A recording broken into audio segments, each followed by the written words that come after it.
My parents didn't just miss my Stanford graduation.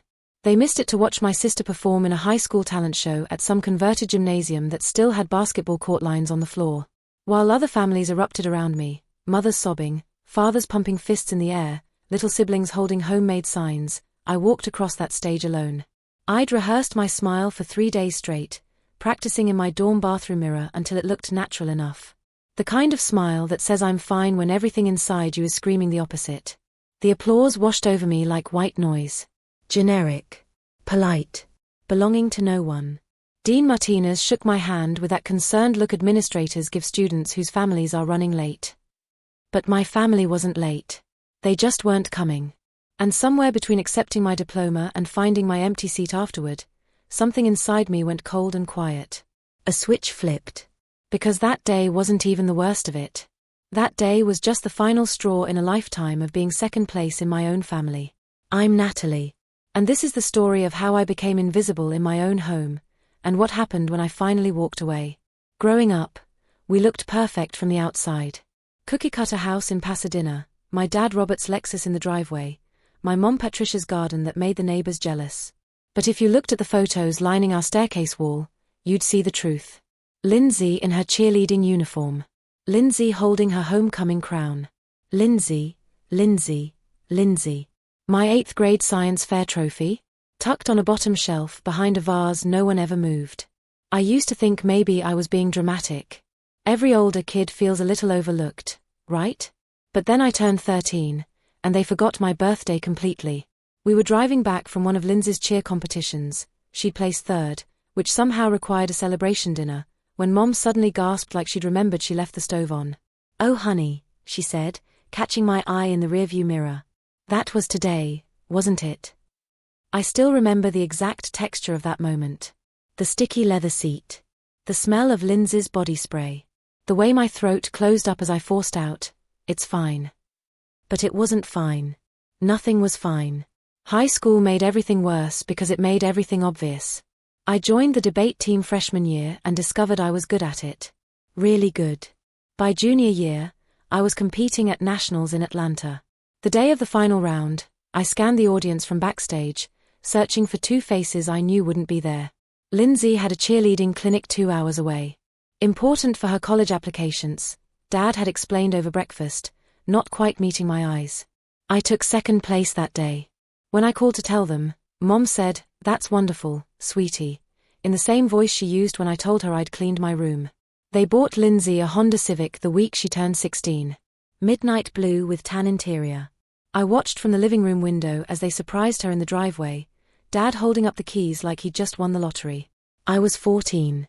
For the next 2 years, I rode the city bus in the rain, my backpack growing heavier with AP textbooks they never asked about. "You're so independent," Mom would say, like it was a compliment. Like I'd chosen this. I tried everything to get them to see me. I brought home straight A's like they were offerings to uncaring gods. I cooked dinner when Mom was too stressed after Lindsay's competitions. I helped Lindsay with her math homework, watching her ace tests with answers I taught her, listening to Dad praise her improvement at dinner while I pushed peas around my plate. Nothing shifted their focus. Not awards. Not achievements. Not the quiet desperation of a daughter trying to earn love that should have been unconditional. The thing is, I didn't hate Lindsay. I couldn't. She was my little sister, and she never asked to be the favorite. But I hated what her existence did to mine. I hated how I'd become the designated strong one, which just meant I was the one they could neglect without guilt. By the time college applications rolled around, I'd learned to stop expecting them at anything. My guidance counselor, Mr. Phillips, noticed. "Where are your folks?" he'd ask gently before big presentations. I'd shrug and say they were busy. He'd nod slowly, like he understood everything I wasn't saying. Stanford accepted me early admission. They took me out for Applebee's to celebrate. Lindsay got Red Lobster when she made varsity cheer. The morning of my Stanford graduation felt surreal. The California sun painted everything gold, the sandstone buildings, the rows of folding chairs, the proud families already claiming their spots 3 hours early. I pulled my cap and gown from the garment bag and stood in my tiny apartment bathroom, watching myself in the mirror. 4 years of sleepless nights. Labs that ran until 3 a.m. A robotics project that nearly destroyed my mental health. And now this, The biggest day of my life, and I was getting ready alone. My phone buzzed. Mom's text glowed on the screen. Lindsay's talent show moved to 2 p.m. We can't miss her solo. You understand, right? So proud of you. 3 words at the end. Like an afterthought. Like a tip you leave for mediocre service. I saved 3 seats anyway. Muscle memory. Hope is a disease that way. It keeps coming back even after you think you've killed it. The ceremony started at noon. Families flooded the lawn like a wave of joy I couldn't reach. Parents with professional cameras. Grandparents clutching tissues. Siblings making TikToks and holding up embarrassing signs. The seats next to me stayed empty. A woman in the row ahead kept glancing back at them, then at me, her expression shifting from confusion to pity. I wanted to tell her to stop looking. I wanted to disappear. When they called Natalie and Morrison, I stood. The walk to the stage felt eternal. Applause rippled through the crowd, polite, distant, meant for everyone and no one. Dean Martinez gripped my hand firmly, leaning in with practiced warmth. Congratulations, Ms. Morrison. Your family must be so proud. Thank you, I whispered, the lie bitter on my tongue. I stepped off that stage into a silence that belonged only to me. Around me, graduates found their families. Tears. Hugs. Flowers. I found a bench under an oak tree and pulled out my phone. One message from Mom, sent 45 minutes ago. Lindsay was amazing. You should have seen her. She brought the house down. Dad and I cried. Wish you could have been here. Wish I could have been there. At my own graduation. The irony burned. Then the second text. How was your little ceremony? Little. 4 years. Gone in one word. I sat on that bench for 2 hours, watching families celebrate around me like I was a ghost haunting someone else's happiness. My phone kept buzzing with photos. Lindsay in a sparkly red costume, arms raised in victory. Mom and Dad in the front row, their faces split wide with pride I'd never seen directed at me. Dad was wearing the tie I'd bought him for Father's Day 2 years ago. He'd never worn it for me. Something crystallized in that moment. Not anger. Anger would have been cleaner, easier. This was colder. A decision forming like ice over water, smooth and final. I opened my contacts and stared at their names for a long time. Mom, cell. Dad, cell. Morrison family chat, a group text I'd been added to but where my messages always seemed to interrupt conversations about Lindsay's life. I'd read articles about people who cut off their families. They always made it sound dramatic. Screaming matches. Ultimatums. Doors slammed in faces. But this was quiet. Clinical. Almost. I blocked Mom's number. Then Dad's. Then Lindsay's, though that one made my hand shake. I removed myself from the family chat. Deleted their email addresses from my contacts. Unfollowed them on every social media platform I had. The whole thing took maybe 10 minutes. 10 minutes to erase 22 years. I went back to my apartment, a cramped studio in Mountain View that cost more than it should but was mine, all mine, and sat on my bed. No tears came. Just this vast, hollow feeling, like I'd excavated something rotten and was waiting to see what would grow in its place. My roommate from sophomore year called around 8 p.m. Hey. Graduation drinks at O'Malley's. You coming? I went. I drank cheap beer and laughed at jokes I didn't really hear and let my friends toast to the future while I privately mourned the past. Nobody asked about my family. I'd trained them well over 4 years never to ask. The next morning, I woke up to 17 missed calls and a dozen texts from numbers I'd blocked, all showing up as maybe, Mom and maybe, Dad. I deleted the voicemails without listening. Whatever they had to say, I didn't need to hear it. I'd spent my whole life listening to them prioritize someone else. Silence, I decided, sounded better. Seattle felt like stepping into a different dimension.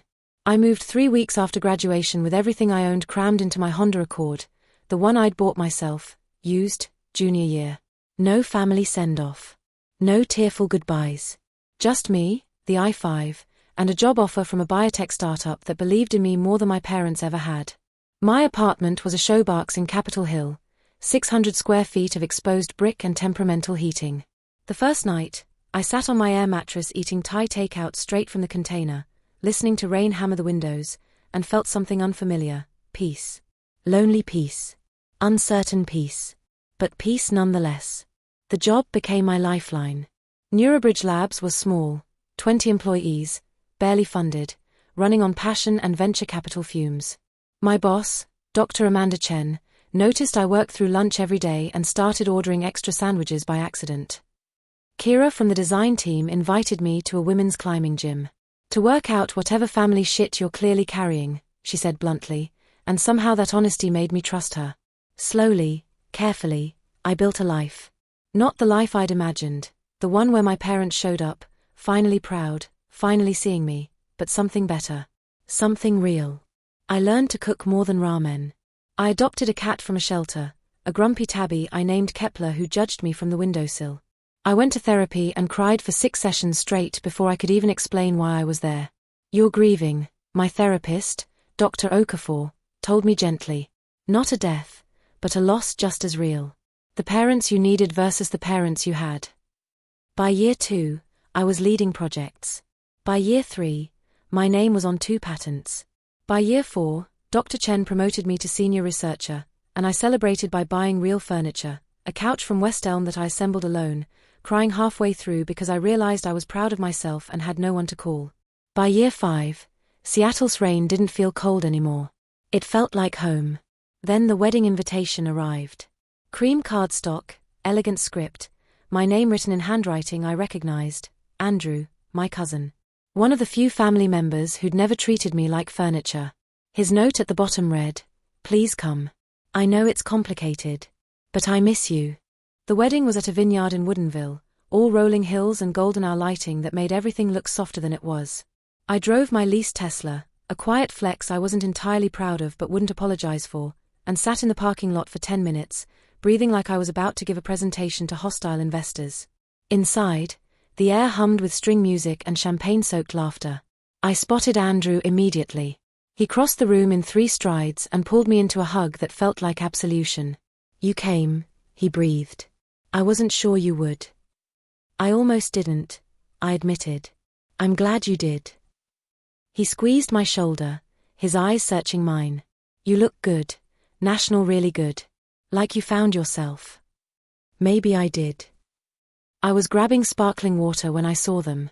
Mom stood near the garden entrance, adjusting Lindsay's hair even though not a single strand was out of place. Lindsay wore a pale yellow dress, looking older, less certain somehow. Dad hovered beside them, grayer, softer around the middle, wearing an expression I'd never seen on him before, anxiety. 5 years had weathered them in ways I didn't expect. Mom's hands trembled slightly. Dad kept clearing his throat. They looked smaller, more human, more fallible. I turned away before they saw me. For an hour, I mingled. Laughed with Andrew's college friends. Answered questions about my work in that casual way people do at weddings when they don't want to seem too ambitious. Nobody knew my history. I was just another guest in a nice dress. But then I felt it. A shift in the air, like the barometric pressure before a storm.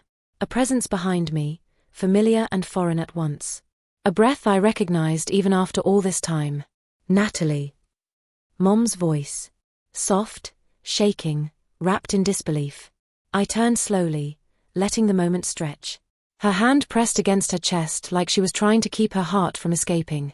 Dad stood behind her, frozen. Lindsay hung back, twisting the strap of her clutch, looking like she wanted to be anywhere else. "Hi, Mom."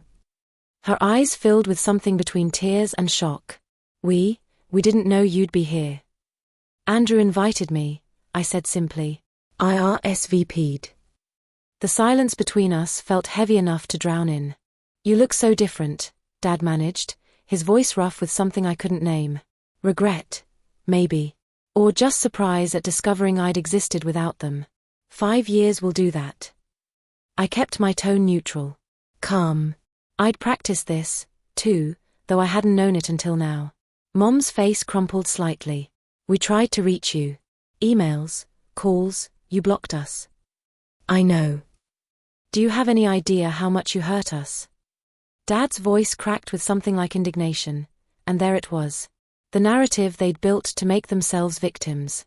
"How much I hurt you," I repeated slowly, tasting each word. "We're your parents. You can't just disappear over something so." "So what, Dad?" Finish that sentence. he faltered. Mom stepped forward, her hands fluttering. Natalie, we explained about graduation. Lindsay's performance was. You've explained a lot of things over the years, I interrupted, my voice still even, still controlled. My 13th birthday that you forgot because of Lindsay's cheer competition. My debate nationals you missed for her clinic. My academic awards, my scholarship acceptance, the 4 years of college you barely acknowledged. You've explained all of it. I heard you. Lindsay made a small sound. Mom's face went pale. But here's what you never understood, I continued, feeling something unlock inside me. I wasn't asking to be chosen over her. I was asking to be chosen, too. Just once. To be seen as your daughter, not as the kid who'd be fine. We thought you were strong, Mom whispered. Lindsay needed more attention, and you always seemed so. I was a child. I needed parents. But you decided one daughter deserved a family, and the other deserved to raise herself. The words landed like stones into still water. Around us, I felt the wedding continue, but our small circle had become its own universe. Dad's eyes were wet. Mom covered her mouth. Lindsay looked at me like she was seeing me for the first time. I don't want apologies, I said softly. I'm not here for that. I'm here for Andrew. Will we ever? Mom's voice broke. Can we fix this? I shook my head slowly. Some things aren't meant to be fixed. They're meant to be understood. I stepped back, giving them space they never gave me, and walked away. Free.